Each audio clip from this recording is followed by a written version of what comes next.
Thank you. Shrimati Sulata Dev, Shrimati Sulata Dev please.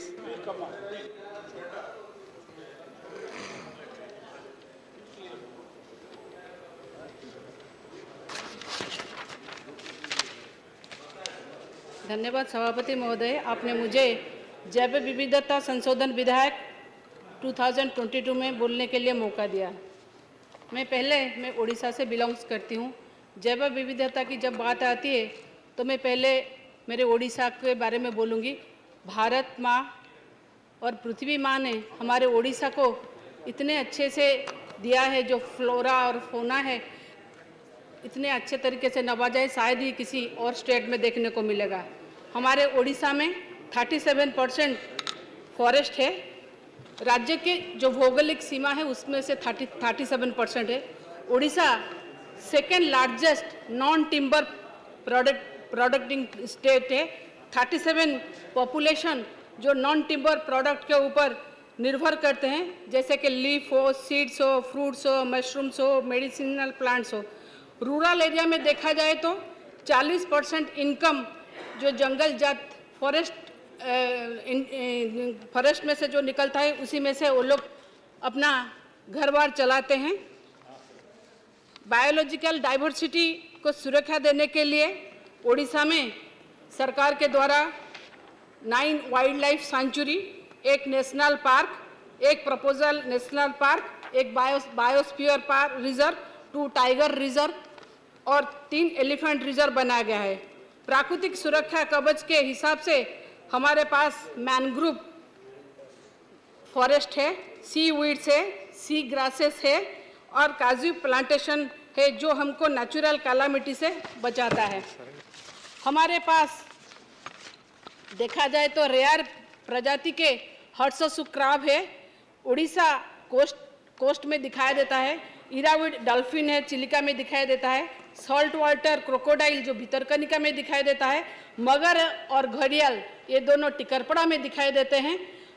Chilika लागून जो Asia का सबसे बड़ा ब्राकिस लेक है वो उड़ीसा में दिखाई देता है। रामसर साइट जो माइग्रेटरी बर्ड्स के लिए फेमस है वो उड़ीसा में है। अगर देखा जाए तो उड़ीसा में डाइवर्सिटी के लिए हिसाब से देखा जाए तो एग्रीकल्चर डाइवर्सिटी देखेंगे तो कंधमाल में बहुत सारी प्रजाति की हल्दी है जिसको जीआई टैग का मान्यता मिला गया है। मिलेट जो है वो कोरापुट में है।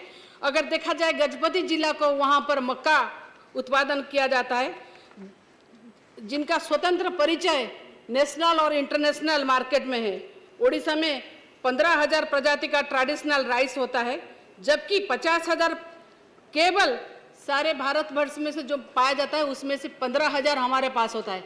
अगर देखा जाए जो ये प्रजाति को संरक्षण करने के लिए हमारे वहाँ के जो एक कमला जी है जिनको यहाँ पद्मश्री का उपाधि मिला था कि वो सबसे अच्छे सीड्स जो पैडी होते हैं वो उनको संभाल के रख पाते हैं। हम अगर देखा जाए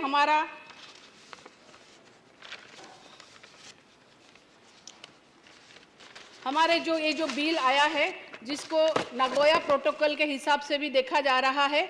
अगर देखा जाए जो नागोया प्रोटोकॉल के हिसाब से जो ये बिल तो 2002 में हुआ था, मगर इसको जब 2022 में इसको अमेंडमेंट के लिए दिया गया। मैं तो सरकार को भी शुक्रिया गुजार करूंगी क्योंकि वहाँ जब बिल आया तो उसमें बहुत सारे लाकुनास थे जिसके वजह से किसी स्टेट में भी प्रॉब्लम होता था। अगर देखा जाए स्टेक होल्डर्स को भी प्रॉब्लम होता था, देखा जाए रिसर्चरों की भी प्रॉब्लम होता था।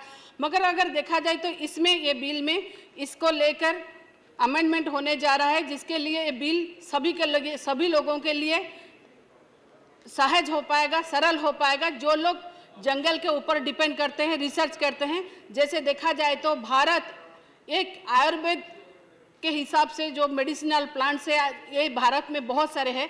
अगर देखा जाए तो भारत के मेडिसिनल प्लांट्स जो होते हैं उसको लेकर हम लोग जो रिसर्च करते हैं पहले प्रॉब्लम होता था, अभी ये बिल के हिसाब से देखा जाए तो इसमें प्रॉब्लम नहीं है। अगर मेडिसिनल वैल्यू होता है आयुर्वेदिक में इसे किस तरह से किया जाएगा, किसे रिसर्च किया जाएगा, इसके ऊपर बहुत गुरुत्व दिया गया है। और मैं शुक्रगुजार हूँ मेरे माननीय मुख्यमंत्री नवीन पटनायक जी का जो हमारे पास में जितने सारे पेड़ पौधे हैं 5000 से भी ज़्यादा है, उससे अगर देखा जाए तो 500 हमारे पास मेडिसिनल प्लांट्स है, जिसके लिए माननीय मुख्यमंत्री नवीन पटनायक ने एक ऐसा बनाया गया है जो कंजर्वेशन करके मेडिसिनल प्लांट्स को रखा जाए। 8 ऐसा कंजर्वेशन एरिया बना गया है, शायद और कहीं है।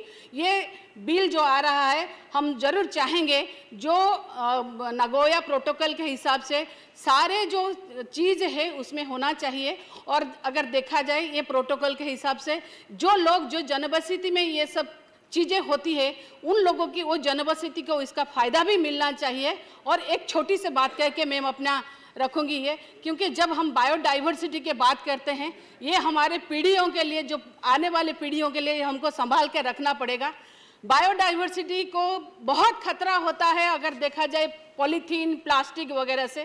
काइंडली यहाँ पर मंत्री महोदय है, आप भी है, मैं गुजारिश करूँगी कि जो बायोडाइवर्सिटी बिल आया है, बायोलॉजिकल डाइवर्सिटी बिल आया है, उसमें अगर देखा जाए तो जहाँ जड़ है जो प्लास्टिक का, उसको कैसे बंद किया जाए। हमारे ओडिया में एक कहावत है, मुड़ू मारिले जीव सरी देव को संगे किंपा कड़ी।